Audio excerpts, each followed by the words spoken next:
guys, 8:47. Let's go! Dito ako ngayon sa Pasong Kawayan to, General Trias, Cavite. Yan guys, so pipikapin ko siya ngayon. Animal Bite Clinic. Animal Bite Clinic. Baka may kaso to guys.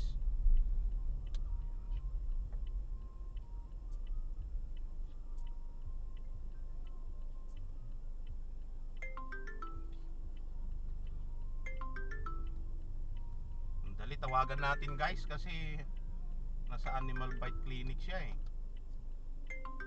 Alamin ko lang baka may aso. Hindi ako pwede sa may aso. Hello po, good evening po. Grab po, Yes, Grab. po, sir. Oo. Sir, Yes po, sir. Yes po. tanong ko lang, may kasama po bang pet? Ano po? May kasama po bang aso o pet? Wala, kasama po? Wala po, sir. Wala? O sige, okay, papunta na ako. Hindi, sa Animal Bite Center kasi ang nakalagay, kaya baka may kasamang pet, may bawal kasi sa akin ng aso. Wala, sir. Hindi ko po sa motorite, kumatabi niya motorite. Okay, sige, okay, copy. Klaro na, okay. Tapat ng ginagawang Jollibee, sir. Okay, sige, okay, thank you. Salamat po, sir. Bye-bye Okay, po. thank you. So ayun guys, kita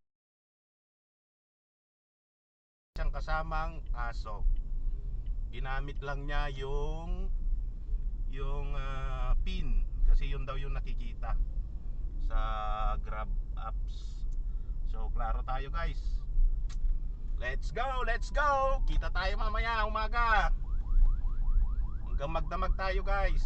Tignan natin. Sana maganda-ganda ng biyahe ngayon.